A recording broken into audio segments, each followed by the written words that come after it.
This is Locked On Sports Atlanta, and it's time for the Atlanta Football Party, only on Locked On Podcast Network, your team every day. Welcome into the Atlanta Football Party. I am your humble host, Jarvis Davis, and I got my main man of Locked On Falcons, Aaron Freeman, riding with me today. Y'all already know what this show about, so, I'm going to give you a little peek into what we're going to talk about on the other side of the break. What does this defense look like for Jeff Ulbricht now that he has a 5-3 guy in his stable now? So, yeah, we got Jaylen Walker here with the 15th overall pick. We'll talk about that. But first, Aaron, we got to talk about the initial reaction. I know for me, as I was watching those names fall off the board, I was a little surprised about, no surprise there, number one. Then number two, Jaguars trade up. The little soybean man down at Gladstone, the general manager for the Jaguars, he traded up. He made a bold move and he started doing his thing and drafted Travis Hunter. But then as those picks started to slowly come in, J&T, and then when they got to that number 8 overall pick, that's when I got a little quiet. I started to think to myself, okay, where is Carolina going? And I said initially, when this whole thing started, that the Carolina Panthers needed a wide receiver. Like, they needed a wide receiver like yesterday. And then they went with Tech McMillan out of Arizona. And I was like, that's when I said to myself, you know what? Falcons might be in the Jaylen Walker business. What say you? What was going through your mind as those picks started to matriculate out? Yeah, I figured the turning point in the draft would come around that Carolina pick. And it's something I've been talking about on Locked On Falcons the last couple of days, and even doing the final preview that you had the illustrious, ability to step in towards the end. Sure. Was that, if Jaylen Walker doesn't go 8 to Carolina, it feels like the second most popular destination for him is at 15, because you look at some of those teams that are picking between them that are looking for pass rushers. Most of those teams like New Orleans, San Francisco, looking for guys that maybe have a little bit more size and length and sort of natural put your hand in the dirt pass rushers. And it felt like if Carolina doesn't take Jaylen Walker, and that's been a projection for months, it seems like, and I was just like, it's not very often that we know what the 8th pick is going to be. Like, we can project like the first 5 picks in the draft, but usually, once you get after the first 5 picks, it all hell breaks loose. And so when Carolina didn't take him, it was like, okay, I think this is going to happen. And I figured if he was there when the Falcons were on the clock, that he would be the pick. And, as some people might say, it proved prophetic, so yes. I don't know. It was a little nerve-wracking leading up to the pick, because again, Jarvis, we've been beaten down by this team to say, oh, it's right there, downtrodden. Take the pick, and then the Falcons will do something crazy. But it was when the pick came in, it was like, okay, yeah, makes sense. And you know what? And that was my goal for this draft. That's all I wanted, for the Falcons to make the pick. Roger Goodell announced the pick, and my initial reaction, immediate response would be, that makes sense. That's all I wanted. We didn't ask for much, but for Terry to, they brought the big contingent down to Athens in initial pro day, and we heard that some assistants were down there oohing and ah, and Maria was talking about and heard those oohs and ahs from the Falcons assistant coaches, and I remember, like, really vividly Jaylen Walker's like a reaction about having a conversation with Jeff Ulbricht and talking about, and you can just feel the excitement and see the excitement on his face when he started lighting up, talking about ways that they were going to use. And we're going to talk about that a little bit later. But I just think that leading up to this draft and the Falcons saying, hey, we talked to a lot of defensive players. Hey, obviously the owner, Arthur Blank, coming out and saying, obviously they're going to focus in on the defensive side of the football. And Raheem Moore saying, hey, yeah, man, we got to get better in the pass rush spot. And for them to actually go out there and do it and not say, oh, we're not going to reach and blah, blah, blah, blah, blah, blah, blah. to go out there and take a guy like this, because Jaylen Walker is a difference maker. I know a lot of people wanted Mike Green. I really like Mike Green too, but I like Mike Green because Jaylen Walker was more than likely going to be gone. But now that he's here, now that he's in this system, he's going to be wearing the black and red again. I feel like the Falcons have a potential to make that jump that they've been trying to make in order to get into the playoffs. What say you? Yeah, I mean, I'm curious how this is going to hit, because I'll be honest with you, Jarvis.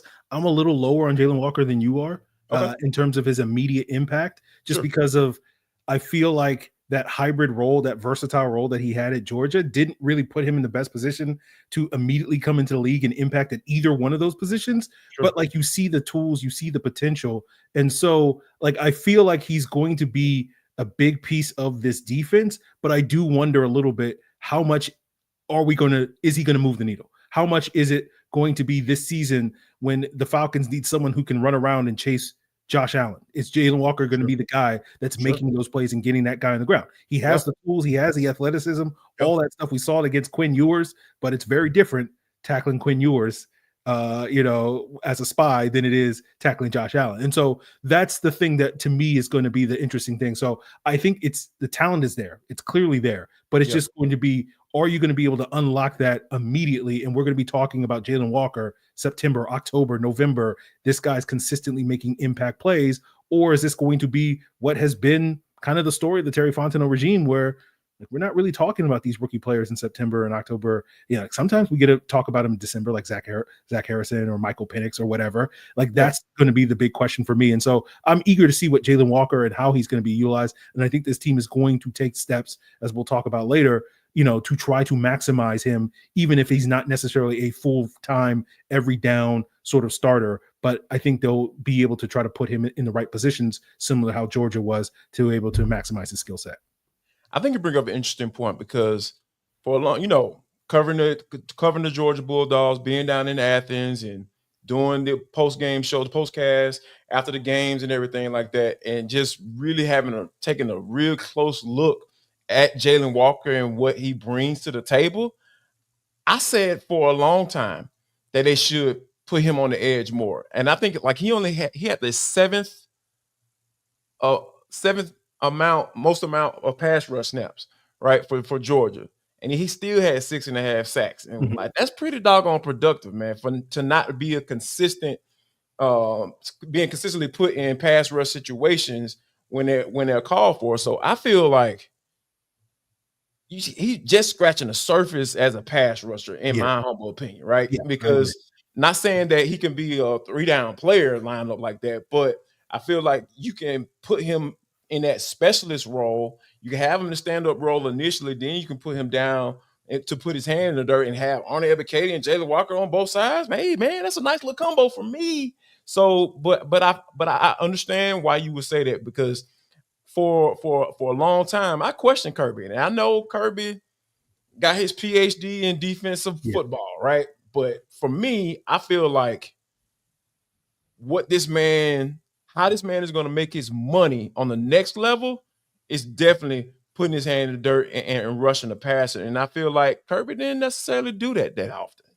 Yeah, I think the way in Georgia, in Jarvis, you watch more Georgia than I did, but the way it was kind of, it was just kind of a see ball, get ball. And I feel like in college, especially when you're Georgia and you have dudes on your defense, like you can just, hey, Kirby's just like, hey, just go find a football and hit some people, hurt some people, just hurt some people.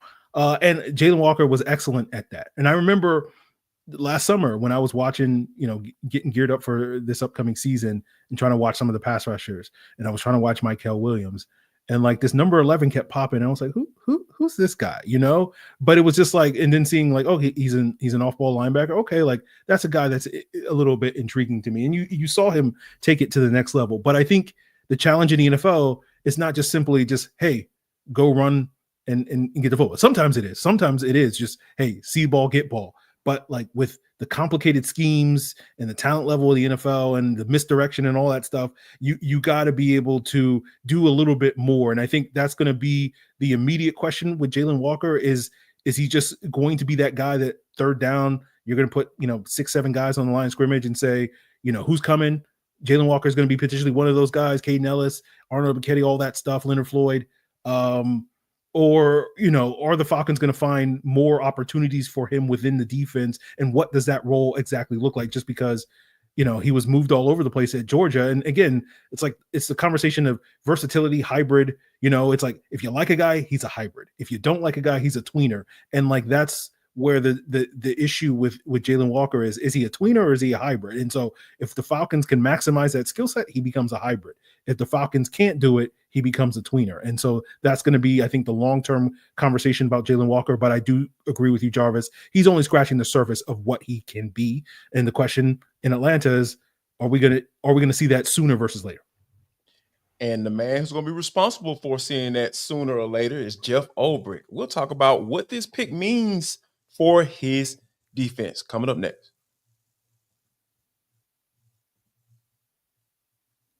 But first, we got to let you know that this episode of the Atlanta Football Party Draft Edition is brought to you by LinkedIn.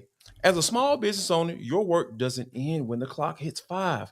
Your business is always on your mind. I'm a small business owner myself. So yes, it's always on my mind. I promise you. Which means when it's time to hire, you need a partner that works just as hard as you do. That's where a LinkedIn job comes in. When you clock out, LinkedIn clocks in. LinkedIn makes it easy to post your job for free. You can share it with your network and get qualified candidates all in one place. I promise you, this is the place you need to go. So here's how it works. Post your job. LinkedIn's new feature can help you write your job descriptions and then quickly get your job in front of the right people with deep candidate insights. And here's a pro tip.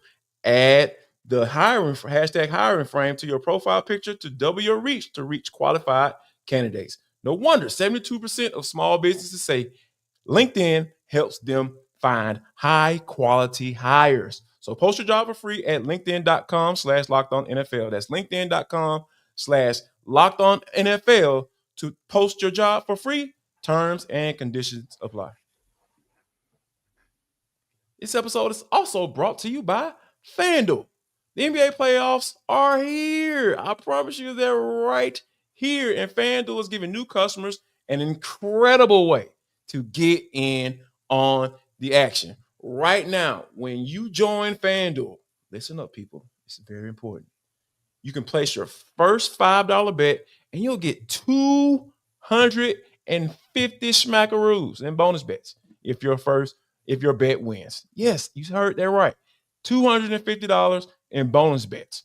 I love how FanDuel makes betting so easy, whether it's picking my favorite team, the Hawks not in it, but it's okay. We'll be back next year, I think. Or diving into player props, from 3-pointers to steals to assists. FanDuel has so many ways to bet your favorite player props. So don't miss out, guys. Head to FanDuel.com. That's FanDuel.com and claim your $250 in bonus bets today.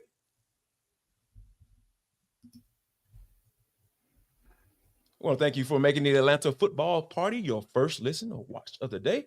Why don't you check out Locked On Falcons for your second listen? My main man, Aaron Freeman, will be going live right after the first round of the draft. We're going to be here right for you. So we got you covered right here on Locked On Sports Atlanta and Locked On Falcons. Now, Aaron, we talked about, I think you brought up a really good point right before, we took a break, talking about how you're going to use Jaylen Walker. How can the Falcons maximize what he can be in the NFL? Because I feel, like I said earlier, I feel like he's just scratching the surface of what he can be from a production standpoint. Because I've always said, even after games, whether it be talking about the Bulldogs during the week or right after the games, I feel like Kirby should have used him more in pass rush situations because he was an advantage. I talked about my initial reaction on YouTube, how this dude dominated Texas, specifically Kelvin Banks Jr., who's now with the Saints. So, hey, man, you continue that dominance, dog. Jaylen, you can do your thing. But I feel like when you have a guy like this, you have to have a plan. And I think Jeff Ulbricht has a plan. He Jalen kind of mentioned it a little bit at the pro day. So I feel, and I go back to when I asked Jeff Ulbricht specifically when he had his opening press conference. I said, what type of defense are you going to run? Like, what's going to be your base? And he explicitly said, man, we're going to be multiple. And to me, that seems like a perfect fit if you bring in a guy like Jaylen Walker. Yeah, I think it's going to be fascinating to see how the Falcons use him because, when I look at Jaylen Walker, he's not the biggest guy in the world, but he brings a little power. He loves the long arm move. I think the big key for Jaylen Walker is we're going to need a little bit more than the long arm to reach your full potential as a pass rusher. Yeah. The long arm is an effective move, but NFL offensive tackles, they got longer arms. Yeah.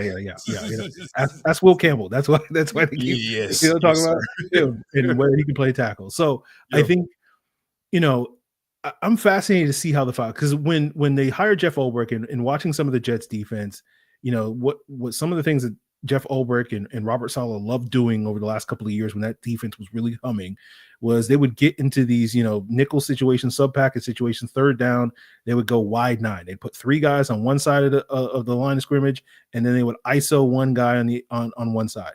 And at the beginning of the Jets takeoff, that was sort of Carl Lawson, and then it kind of became Jermaine Johnson.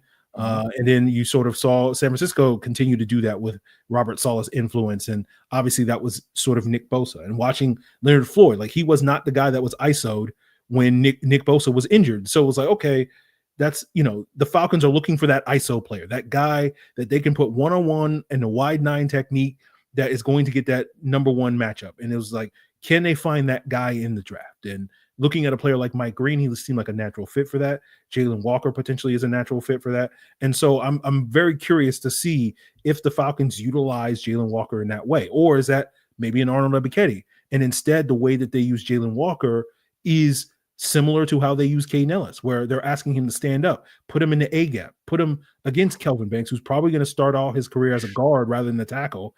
And when they play the Saints, it's like, hey, we're going to line you up against that guy that you beat up on a little bit in that A gap. And, we know Jaylen Walker will come downhill with violence, okay, through that A gap. And so having him and Caden Ellis in the A gaps, and then having Leonard Floyd and Arnold Ebiketie on the edges, and then having Morgan Fox and Rukarora, David Onyema, take your pick. It don't matter. Other tackles, whoever you want to find. That's one of the things we're going to find. And so, like that again, that's the value of Jaylen Walker, is that versatility that you can use him in different ways. And so I think that's really where it's going to get interesting with the Falcons in terms of finding out what does he do best, right? Because again, if you're going to line up on the edge and all you're going to bring is the long arm, again, that's a useful tool in your arsenal, but I don't know if that can be your sort of go-to move that you're going to be able to get effective pass rush consistently in that situation if you're that ISO guy on the outside in that wide 9 technique. So if he's only bringing that to the table, then maybe he is better suited in the A gaps and more in a Caden Ellis sort of stand-up role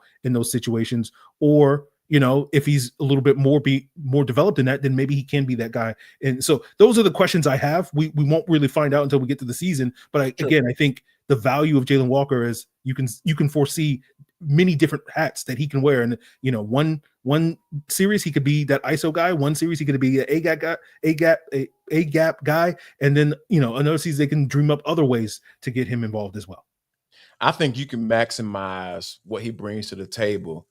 Like, I just envision, as soon as you said it, that was where my mind was at with Caden Ellis and Jaylen Walker in those A gaps, man. That show blitz, oh gosh. Like you were talking about, I remember vividly them kind of taking turns when Raheem Morris kind of came in and kind of took over the defense after the bye week. Like they were playing around with that show blitz a lot. And I was just like, man, this is beautiful. And then you add Jaylen Walker into that equation, you're talking about a downhill guy, a guy that has the explosion. He understands the game. He's a football dude, coach's son, all of that stuff, man. This is the type of guy that can really change some things. Like I said, I know you're not as high as I am, because I know I'm happy, man. I'm sitting here like, I remember having a conversation with you in December about, yeah, you were like, they could definitely use a guy like Jaylen Walker in Atlanta. yes, man. Like, this is the type of dude that I covet, man. A game-changing type dude. A guy that you don't have to, like, remember we had a conversation about James Pierce. You don't have to seek out tape. You see it. Yeah. You see it consistently, man. This man has consistently shown that he can take over games. He can really be a difference maker. And this is what the Falcons, I feel the Falcons needed. They needed this pick. Terry Fontenot had to get this pick right. So, I believe that it doesn't stop here. It doesn't stop here. I think Terry Fontenot is just getting started. I know I might be getting a little bit overzealous, a little bit excited. I know I can see that look on your face. No, what I'm saying? I'm excited, bro. How many more opportunities do you know you're going to get? You don't know if you're going to get another opportunity to get excited about the Atlanta Falcons draft class. So take these next 24 hours, Jarvis, and run with it. That's all I'm saying. Yes. I'm doing, man. So yeah, I'm going to run with it because I feel this is exciting, man. The Falcons, we thought the Falcons were going to do something, and they actually did it. And they actually got a guy that can really be a difference maker. There's no one saying that, oh, man, the Falcons missed on this one. Oh, what the heck are the Falcons doing? Nobody's saying that. Because guess what? Jaylen Walker put it on tape. He put what he can do on tape, and he was consistent with that thing, man, when he was out there. So that's all I got. What say you, man? Any final parting words for all the Falcons fans out there? Yeah, I mean, I'll be curious if they double dip, maybe get more of that hand in the dirt edge a little bit later. They probably need to pick up a few more draft picks to give them that sort of flexibility potentially. Sure. And so, do they go to the secondary in round 2? What type of thing? So I'm looking forward to what they do on Friday, but I think Thursday started off well with, even if I'm not as high on Jaylen Walker as the rest of the world, there's a reason why the rest of the world thought of this guy as a top 5, top 10 talent in this draft class. He's definitely that caliber of prospect. And so we'll see how quickly he can impact on this Falcons defense, and we'll see, what other impact defenders. Again, we got 24 hours to revel in this, Jarvis, of this, IID all defensive draft until they, take a wide receiver or something like that in round 2. And then that will end the party, but we can party until then, party like it's 1999. Yeah, we want to make sure you guys continue to party with the Atlanta Football Party, because we'll have you cover all the draft coverage you want. Make sure you check out Locked On Falcons with Aaron Freeman. He's going to be going live a little bit later on tonight, so make sure you check that out. And we're free to available wherever you download your podcast. Guys, if you haven't liked or subscribed to this YouTube channel, what the hell are you waiting on? Like really, what are you doing? So yeah, go and subscribe, download the pod, wherever you get your podcast, and make sure you continue to stay locked on, because we are your team every single day.